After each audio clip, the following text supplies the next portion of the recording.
In January of 1995, a 96-year-old woman died alone in a rent-controlled apartment on the Upper West Side of Manhattan. Her name was Anne Scheiber. She had lived in the same small one-bedroom unit for more than 50 years. The furniture had not been replaced in decades. The walls had not been painted in living memory. And the lawyer handling her estate would later say that almost nobody in the building had any idea who she really was. When the executor finally opened her financial records, he found something he was not prepared for. Anne Scheiber owned shares in roughly 100 American companies: Coca-Cola, Bristol-Myers, Schering-Plough, PepsiCo, Allied Chemical, Lowe's, Paramount, Chrysler. Some of those single positions were worth well over $1 million on their own.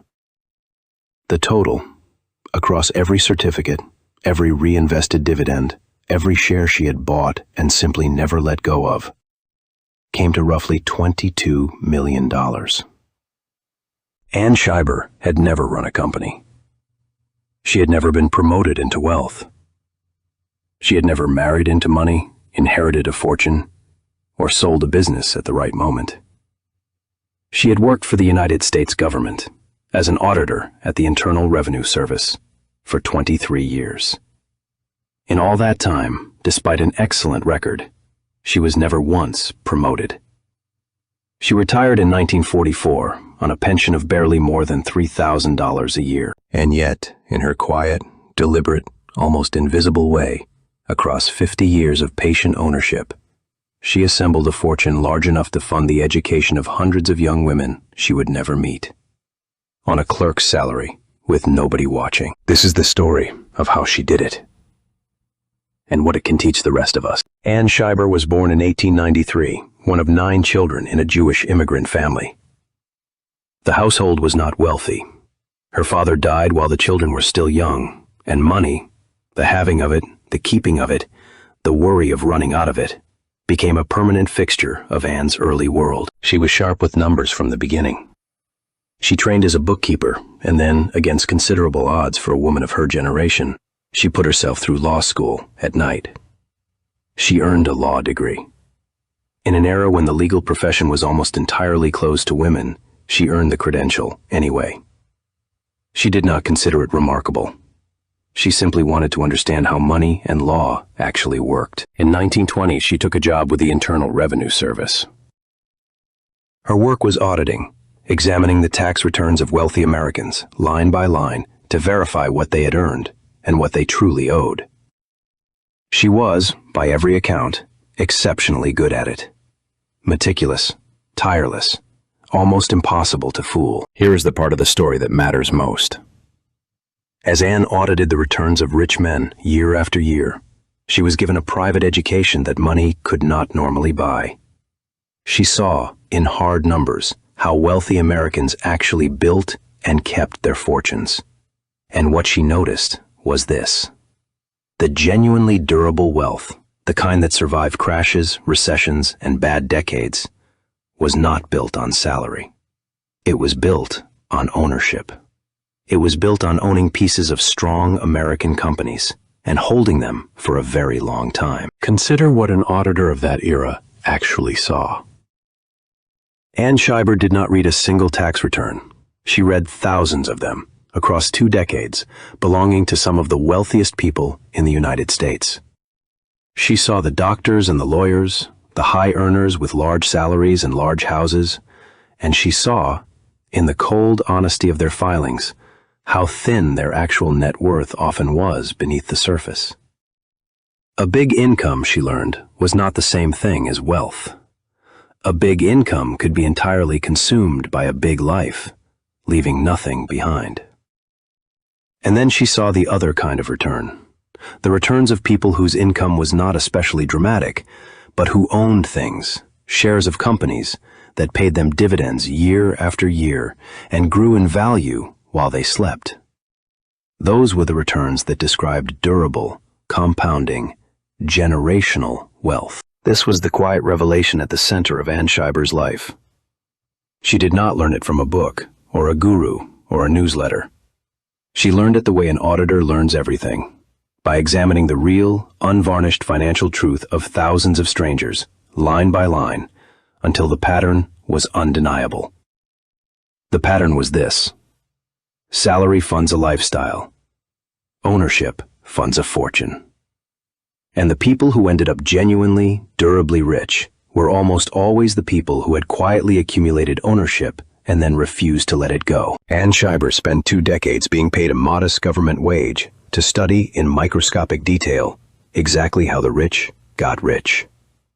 Most people in that job simply did the work and went home. Anne did the work, went home, and then quietly decided to do the same thing herself. Anne Scheiber worked at the IRS for 23 years. Her audits were thorough. Her judgment was trusted. Her record was, by the agency's own measures, excellent. And in 23 years, she was never promoted. Not once. She believed, and given the era, she was almost certainly correct, that the reason was simple. She was a woman. In the 1920s and 1930s, the senior posts at a federal agency went to men. Anne watched colleagues she had trained, colleagues whose work she considered weaker than her own, rise past her into better titles and better pay. She did not make a scene. She filed it away. Quietly, the way she filed everything away. When she retired in 1944, at the age of 51, her salary had never exceeded about $4,000 a year. Her government pension was barely more than $3,000 annually. That was the entire financial reward for 23 years of meticulous federal service. A small apartment, a small pension, and a quiet, durable sense of having been treated unfairly. Most people, handed that ending, would have settled into a careful, frugal retirement and quietly run down their savings. Anne Scheiber did something else entirely. She took the resentment, the sense of having been underestimated her whole working life, and she converted it into one of the most disciplined, long-horizon investment campaigns of the 20th century. She had decided that the financial world, which had refused to promote her, was going to make her rich anyway. She was 51 years old. She had roughly $5,000 to her name. She had no business, no husband, no children, and no income beyond a tiny pension. What she had instead was 23 years of watching exactly how it was done, and the rest of her life to do it. The first principle was the foundation, and it came directly from her years inside the tax system. Anne did not buy speculative stocks. She did not chase the hot tip, the new issue, the company everyone was suddenly talking about. She bought what she had seen survive. She bought strong, profitable American businesses that sold things people needed every single day, in good times and in bad. Beverage companies, pharmaceutical companies, entertainment and consumer goods companies, Coca-Cola, PepsiCo, Bristol-Myers, Schering Plough, Allied Chemical, Lowe's, Paramount. The kind of companies whose products sit, unremarkably, in nearly every American kitchen and medicine cabinet. There was a specific logic to her choices, and it was the logic of a former auditor. Anne wanted businesses whose earnings she could understand and trust. She had spent 23 years reading financial statements for the United States government. She knew how to tell a genuinely profitable company from one that merely looked profitable. She wanted brands so dominant, so woven into daily American life, that she could be reasonably confident they would still be selling their products in 20, 30, 40 years. There is a further reason her former profession shaped these choices, and it is worth pausing on. As an auditor, Anne Scheiber understood taxes better than almost any private investor alive. She knew that every time you sell a stock at a profit, the government takes a share of that gain. She knew that an investor who buys and sells frequently is, in effect, paying a tax toll over and over again, and that each toll is money permanently removed from the compounding machine. An investor who buys once and simply holds pays that tax toll almost never. The gains stay invested. They keep compounding. Anne Scheiber did not hold her stocks for 50 years only out of patience or conviction. She held them, in part, because she had spent her career watching exactly how much wealth leaks away through the tax door every time an impatient hand reaches for the sell button. And here is the second half of the first principle, the half that almost nobody manages to follow. Once Anne Scheiber bought a company, she did not sell it, ever, if she could help it. She bought Coca-Cola, and she held Coca-Cola. She bought Shearing Plow, and she held Shearing Plow. Through good years and terrible ones, through booms and busts, through half a century of American history. Think about what she held those shares through. She began investing in the mid-1940s. She held through the post-war boom. She held through the placid 1950s and the turbulent 1960s. She held through the brutal bear market of 1973 and 1974, when American stocks lost nearly half their value. She held through the stagflation of the late 1970s, when commentators wrote that the American stock market was, in effect, dead. She held through the crash of October 1987, when the market fell more than 20% in a single day. Anne Scheiber did not sell. She sat. She held. There is a reason this is so hard, and it is worth naming plainly. When the market falls, every instinct in the human body screams to do something, to sell, to protect, to stop the bleeding. The financial press, in every downturn, supplies an endless stream of reasons that this time the decline is permanent. Anne Scheiber, the former auditor, had a different relationship with those headlines. She did not believe the panic. She believed the businesses. She owned pieces of companies that sold soda and medicine to a growing country, and she could not see why a frightening headline should make her hand those pieces to someone else at a discount. There is an idea, often associated with the investor Warren Buffett, that the stock market is a device for transferring money from the impatient to the patient.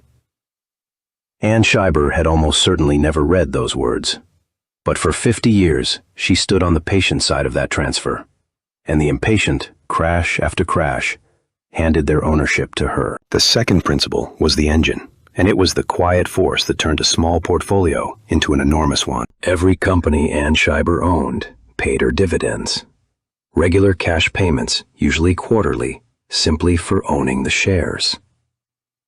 Most investors take that cash and spend it. Anne did not spend a cent of it. She took every dividend from every company and used it to buy more shares.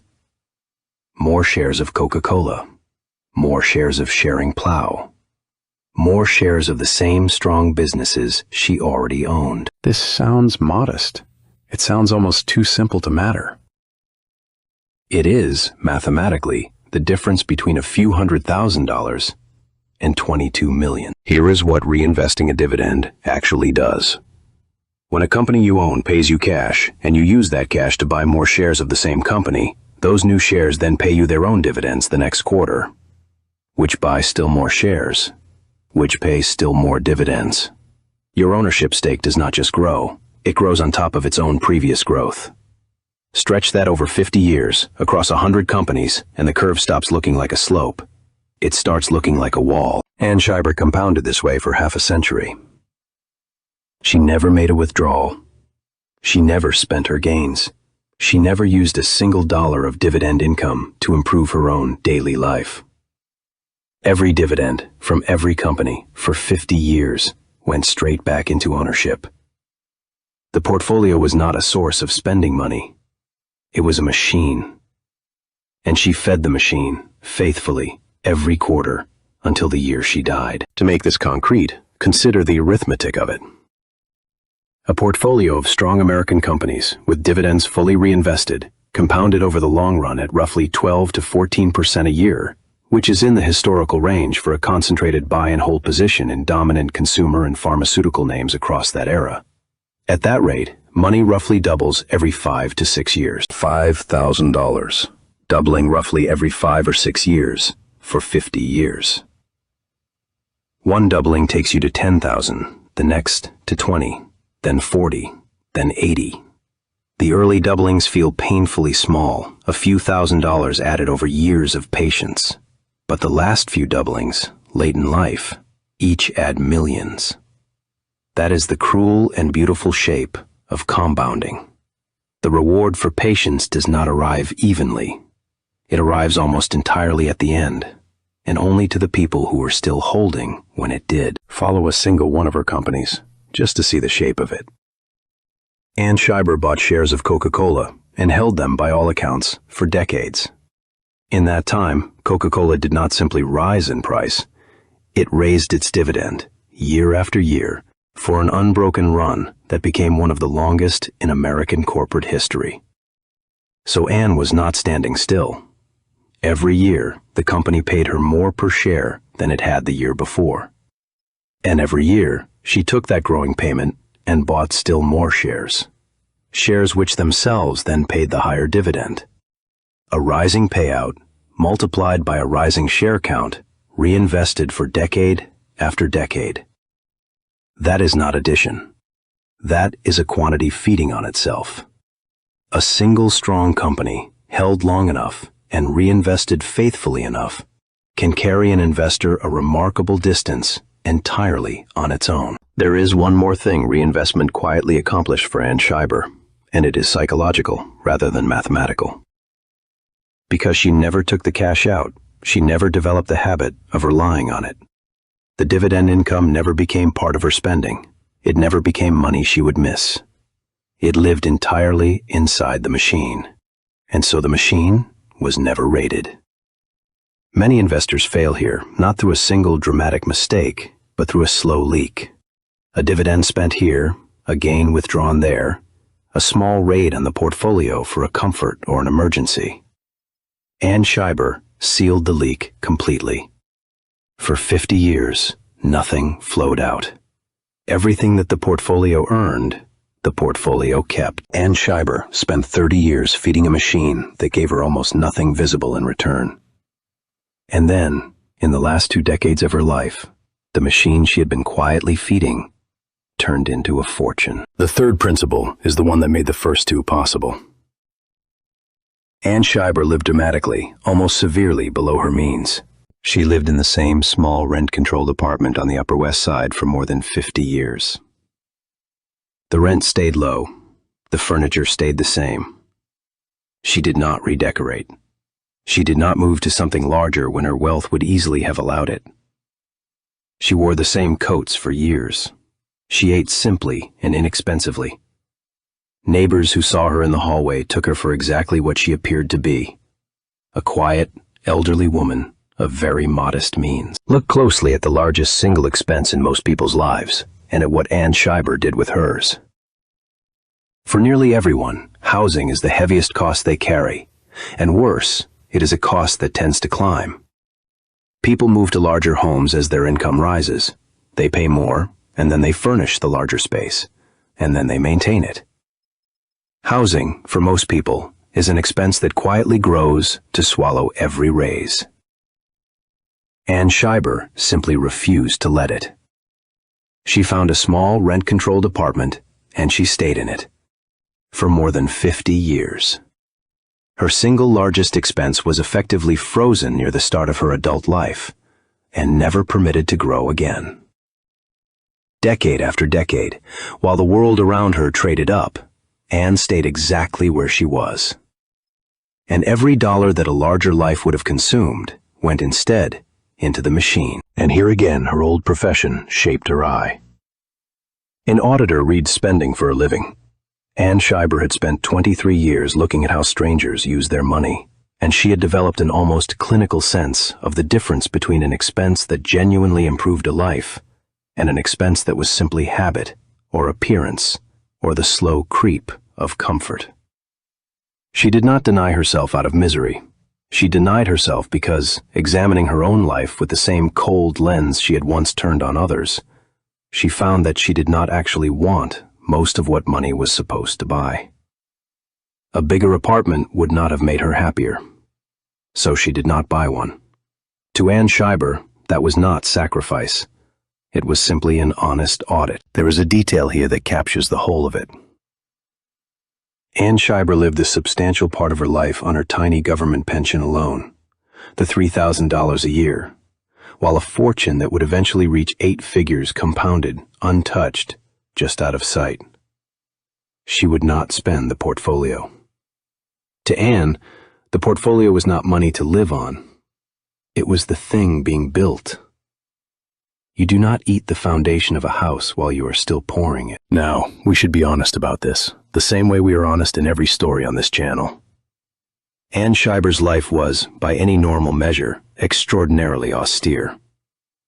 She had no children to raise and no spouse to share a life with. Her world narrowed, over the decades, almost entirely to her apartment, her newspapers, and her portfolio. We are not holding her up as a model of how to live a rich and balanced life. On that question, her story carries a real warning, and we will come back to it before we close. But on the narrow question this episode is built around, how a person on a clerk's pension assembles $22 million, her third principle is essential, and it is this: her lifestyle never expanded. Not when the dividends grew, not when the portfolio crossed $1 million, then 5, then 10. The gap between the little she spent and the substantial sums her investments produced stayed enormous and stayed open for 50 straight years. That gap is where the entire fortune was born. We sometimes imagine that wealth, once it is large enough, naturally improves the life of the person who holds it. Anne Scheiber's apartment is the quiet, almost stark proof that this is a choice, not a law. She had $22 million, and she lived, by deliberate decision, as though she had almost nothing, because to her, the number on the statement was never meant to be spent on herself at all. To understand how Anne Scheiber managed a 100-company portfolio from a small apartment, you have to understand how she actually spent her days. She read constantly. She read the financial press every day. She read the annual reports of the company she owned, cover to cover. She tracked their earnings, their dividends, their competitive position, the same way she had once tracked the finances of strangers for the United States government. She kept her own records by hand, in ledgers, in graphite on lined paper. She knew what every one of her 100 companies was doing. She was, in the most literal sense, still an auditor. Except now the only client she answered to was herself. There is a temperament revealed in this daily routine, and it is worth naming because it is rarer than it sounds. Anne Scheiber was, by nature, a person who trusted her own arithmetic over the mood of the crowd. An auditor has to be. The entire job is to sit across from someone confident and well-dressed, listen to their explanation, and then quietly check it against the numbers anyway. Anne carried that exact habit into the stock market. When a commentator declared that stocks were finished, she did not argue and she did not panic. She checked it against the numbers. She looked at what her companies had actually earned and what they had actually paid her. And if the businesses were sound, she simply set the commentator's opinion aside. The discipline to do that, year after year, is not really a financial skill at all. It is a character trait. And it was, perhaps, the single trait that mattered most. She kept her records with an auditor's exactness. Every share purchase, every dividend received, every reinvestment, logged by hand, in ledgers, in her own neat columns. She knew her cost in every company. She knew her dividend income to the dollar. She knew, at any moment, exactly what she owned and exactly what it had cost her to own it. This was not fussiness. It was control. An investor who does not truly know what they hold is an investor who can be frightened out of it, because fear rushes in to fill the space where knowledge is missing. Anne Scheiber left no such space. Her ledgers were the quiet, unglamorous infrastructure beneath 50 years of nerve. She was also famous, among the few who dealt with her, for one particular habit. Anne Scheiber attended shareholder meetings. As an owner of these companies, and she was a real owner, she had the right to attend their annual meetings, and she used it.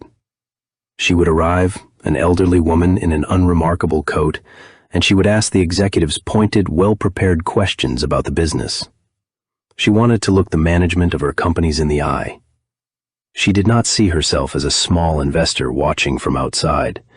She saw herself as a partner in the enterprise, checking on her partners. She also did not do all of this entirely alone. Anne worked over the decades with a stockbroker who handled her trades and her accounts. She kept a small circle of financial and legal professionals who knew her portfolio and eventually her intentions. This matters, and we say it in every episode of this channel. The image of the lone genius managing everything in total isolation is not the model. Anne Scheiber made her own decisions. The choices were always hers. But she had trusted, competent people to execute them, to keep her records clean, and to carry out her wishes when she no longer could. But make no mistake about where the discipline lived. The broker placed the orders. Anne decided what to buy, what to hold, and critically, what never, ever to sell. When markets crashed and a broker's instinct or a client's fear might have whispered that it was time to lighten up, it was Anne who said no. It was Anne who held. The plan was hers. The patience was hers. The $22 million was the product of her judgment, exercised the same way for 50 unbroken years. If you wanted to summarize what made it possible for Anne Scheiber to compound $22 million on a pension, you could do worse than this list. A stack of newspapers, a handwritten ledger, a wooden chair by a window, an unshakable refusal to sell, and a portfolio that almost no one in her life ever knew she had. Anne Scheiber died in January of 1995 at the age of 101. Some accounts place her age slightly differently, but she had, without question, lived more than a century. She left behind no spouse and no children. What she left behind was a portfolio of roughly $22 million, and a set of instructions that revealed, at last, what the whole 50-year campaign had been for. Anne Scheiber left almost the entire fortune, the great majority of $22 million, to Yeshiva University in New York. And she attached a condition to the gift. The money was to fund scholarships, specifically scholarships for women, for bright, deserving young women who needed financial help to get an education and to enter the professions. When the news broke, the people who handled the gift were stunned. The university had no record of Anne Scheiber as a major donor, no relationship with her, no warning that this was coming. An elderly woman they had never met, living on a pension in a rent-controlled apartment, had quietly left them one of the largest single gifts in the institution's history. And she had told almost no one, for 50 years, that such a thing was even possible. Think about the shape of this decision. Anne Scheiber had spent her entire working life being passed over, watching men advance past her year after year, for no reason but that she was a woman. She could not change what had happened to her, but she could decide what her $22 million would do. And what she decided was that the resentment of a lifetime would be converted, dollar by dollar, into open doors for the next generation of women. The thing that had been denied to her would be funded, in her name, for thousands of young women she would never meet. There was something almost mathematical in the way she did this, and it is worth seeing clearly. Anne Scheiber could not undo the 23 years she had spent being passed over. That injustice was fixed. It had already happened. But she could decide what those years would ultimately produce. So she let the resentment do useful work. She fed it into the same machine as her dividends. She let it sit and compound and grow until a single lifetime of being underestimated had become $22 million, aimed with perfect precision at the next generation of women who would otherwise be underestimated too. Most people spend their resentment. They let it leak out, day by day, as bitterness, and at the end of a life, it has produced nothing. Anne Scheiber invested hers, and the return on it will outlast everyone who reads this. The scholarship fund she created has, in the decades since her death, helped generation after generation of women through their education and into careers in law, medicine, science, and business. Anne Scheiber never gave an interview. She never put her name on a building while she lived. She simply spent 50 years quietly building a fortune in the dark, and then aimed every dollar of it with an auditor's precision at the exact injustice that had shaped her own life. She had no children to inherit her wealth. She had no family business to pass down. But she had a purpose, formed clearly enough to put into a legal document, and she gave 50 years of patient compounding entirely to that purpose. She wanted doors that had been closed to her to be permanently, generously open for the women who came after. Now, what does Anne Scheiber's story actually teach us? Lesson 1. Time beats income. Anne Scheiber never had a large salary. Her peak government pay was about $4,000 a year, and her pension was far less. What she had instead was an extraordinarily long runway, and the discipline to use all of it. 50 years of compounding is not 5 years, and it is not 15. It is long enough for a small sum to double and double and double again, until the final doublings are measured in millions. She did not out-earn the people around her. She outlasted them. And there is a hard, practical corner of this lesson that is easy to miss. Time is the one ingredient in Anne Scheiber's recipe that you cannot buy later, borrow, or accelerate. You can increase your savings rate next month. You can choose better investments tomorrow. But you cannot, at any price, add years to the beginning of your record. The years only ever flow in one direction, and the earliest years are worth the most, because they are the ones that get multiplied the longest. This is why the most expensive financial decision most people ever make is the decision to wait. To begin investing next year, after the raise, after the move, after things settle down. Anne Scheiber was 51 when she began, and she still had the time. Almost everyone listening to this has more of it than she did. The instruction is simple. Do not waste the one ingredient you can never get back. Lesson 2. Own businesses, not prices. Anne Scheiber did not buy flickering stock quotes.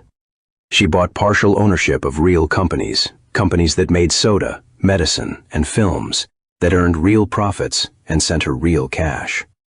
When the market panicked, she did not look at the falling price and feel poorer. She looked at the business and asked whether people had stopped buying its products. They had not. So she held. If you think of your portfolio as a screen full of numbers, every crash is a crisis.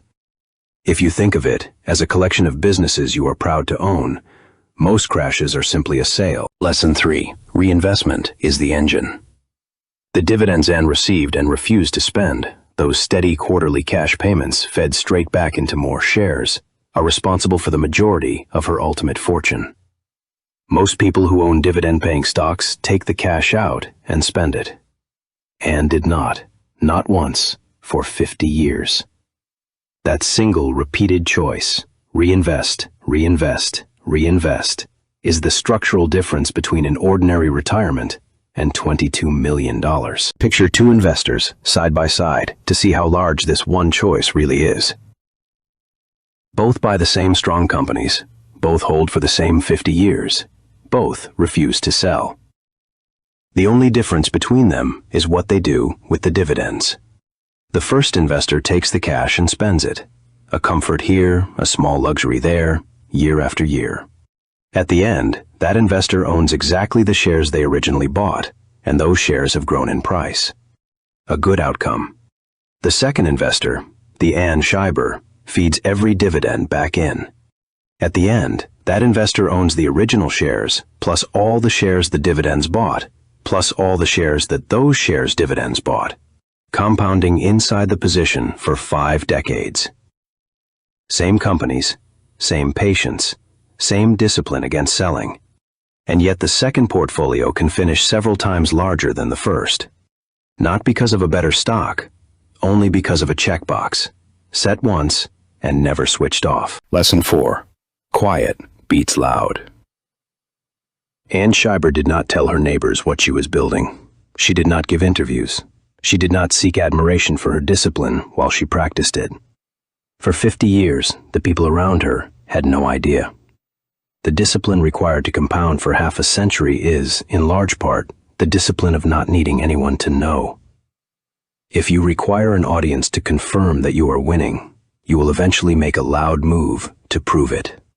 And loud moves, in investing, are almost always the wrong moves. Lesson 5. Have a circle. Anne Scheiber made every important decision herself, but she did not execute alone. She had a broker to place her trades and professionals to keep her records clean and carry out her final wishes. A great deal of personal finance advice quietly implies that you must do everything yourself in total isolation. You should not. You should keep a few honest, competent people who can place your orders, hold your paperwork, and steward your estate. Anne's circle did not get rich from her. They helped her execute a plan that was entirely her own. Lesson 6. Know what it's for. Anne Scheiber knew, for decades before she died, exactly where her money was going and exactly why. She was not compounding to win a game. She was compounding to open doors for women, the doors that had been shut on her. That clarity of purpose almost certainly made 50 years of austerity bearable. If you do not know what your wealth is ultimately for, you will spend more of it than you should, and the discipline will slowly erode. If you do know, if the purpose is real and written down, the years of patience acquire a center of gravity that holds. But there is one more lesson in Anne Scheiber's life. And unlike the others, this one is a warning. We have been honest in this channel about admiring her discipline. We should be just as honest about its cost. Anne Scheiber's austerity was not only financial. Over the decades, her life narrowed. Her world contracted, by most accounts, almost entirely to her apartment, her newspapers, and her portfolio. She had few close relationships at the end. She billed $22 million, and she arrived at the end of a very long life, with very little of the warmth that money is, in the end, only a tool to help protect. So take the engine of Anne Scheiber's life, the patience, the reinvestment, the refusal to sell, the wide and steady gap between earning and spending. That engine is sound, and this channel will recommend it in every episode. But do not take the whole of her austerity. The goal of a slow fortune is not to arrive at the end of your life with an enormous number and an empty room. The goal is to let patient money quietly fund a life, and the people in it, that you would actually want to live. Anne Scheiber compounded brilliantly.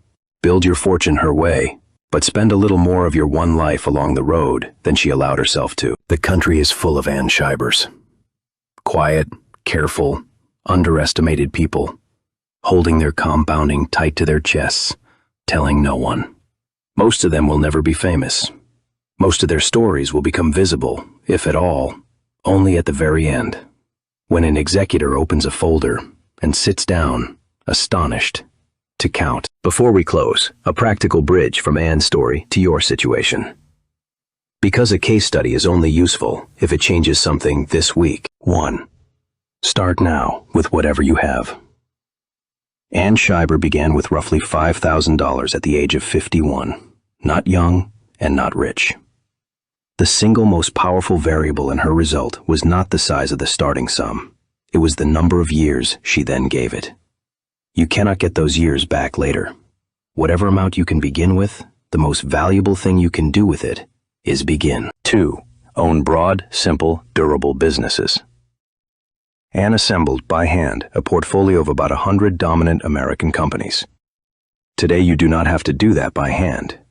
A single, broad, low-cost index fund gives you partial ownership of hundreds or thousands of strong companies at once, for almost no fee. You do not need to find the next Coca-Cola. You need to own the whole shelf, and let the strongest names carry the average upward over decades. 3. Reinvest every dividend by default. This was Anne Scheiber's engine, and in a modern brokerage account it is now a single setting. Find the option labeled Automatic Dividend Reinvestment and switch it on for every position you intend to hold for the long term. Set once, forgotten forever. It is one of the most consequential and least dramatic choices of your entire investing life. 4. Build friction between yourself and the sell button. Anne Scheiber's great strength was that she did not sell when she was afraid. Her advantage was partly that she had no fast feedback loop, No glowing app, no minute-by-minute quote, only newspapers and quarterly statements. Recreate that distance on purpose. Check your portfolio rarely. Delete the app that tempts you to trade in a panic. When the next crash comes, and it will come, make selling slow and inconvenient so that patience becomes the path of least resistance. 5. Decide what your wealth is for and write it down. You do not have to leave $22 million to a university. You can aim your compounding at your children, at a cause you believe in, at security for your own later years, at the freedom to do work that matters to you. But put it on paper. Make it specific and real. When you know exactly what the money is for, decades of discipline acquire a center that holds. Without that center, even a strong savings rate slowly drifts and dissolves. And let us add one practice that Anne Scheiber's life teaches by its absence rather than its example. 6. Spend deliberately on the things that are genuinely worth it. This is not a contradiction of everything we have said. A high savings rate and a sealed compounding machine remain the foundation. That does not change. But Anne Scheiber's story carries a quiet warning alongside its lesson, and an honest channel has to deliver both. She compounded a magnificent fortune, and she arrived at the end of a very long life in a dim apartment with few people close to her. So as you build, set aside a small, defined, guilt-free portion, not for status, not for things, but for the people and the experiences that a life is actually measured in. Time with the people you love is not a leak in the machine. It is the entire reason the machine is worth building. So the full instruction, the one this channel will stand behind, is a blend. Build like Anne Scheiber, save with her discipline, reinvest with her patience, refuse to sell with her nerve, but live a little more generously inside your own one life than she allowed herself to. Take the engine of her story, leave the loneliness of it behind. If you do those 5 things, even imperfectly, even slowly, you are running, on your own scale, the same program Anne Scheiber ran for 50 years. You will probably not arrive at $22 million, but you will end up far further along than the great majority of people who out-earned you and outspent you every single year. That is the quiet promise of compound interest, proven across an entire century by an underestimated auditor who told almost no one what she was doing. Anne Scheiber spent the last 50 years of her life in a small rent-controlled apartment that she never redecorated, wearing coats she never replaced, living on a government pension of barely $3,000 a year. To everyone who passed her in the hallway, she was an elderly woman of very modest means. That was the visible life. It was almost entirely a disguise. Behind that disguise, a former IRS auditor who had been passed over for promotion her entire career was quietly running one of the most disciplined, long-horizon investment campaigns of the 20th century. 23 years studying how the rich got rich, 50 years doing it herself, in silence. And when the executor finally opened the folder, he found $22 million and a single, clear instruction. Open the doors. Open them for the women who come next. We talk a great deal in modern personal finance about getting rich quickly, about leverage, side income, the perfect entry, the well-timed exit. All of those things have their place. But the quiet truth, the one the financial press rarely tells, because it is slow and it does not sell, is that the most reliable path to deep, durable, world-changing wealth is the one Anne Scheiber walked. Patient, boring, consistent, unglamorous, decade after decade after decade. Effective. If there is a North Star in this channel, a single thesis we will return to in every story, in every case study, it is this: ordinary people doing ordinary things with extraordinary patience build slow fortunes. More of them are out there, right now, in small apartments and modest houses than the world will ever notice. And the country, at its best, is shaped quietly by their hands. If you want more stories like this one, stories of ordinary, underestimated people who built extraordinary things, subscribe. There is no shortage of them. We are only getting started.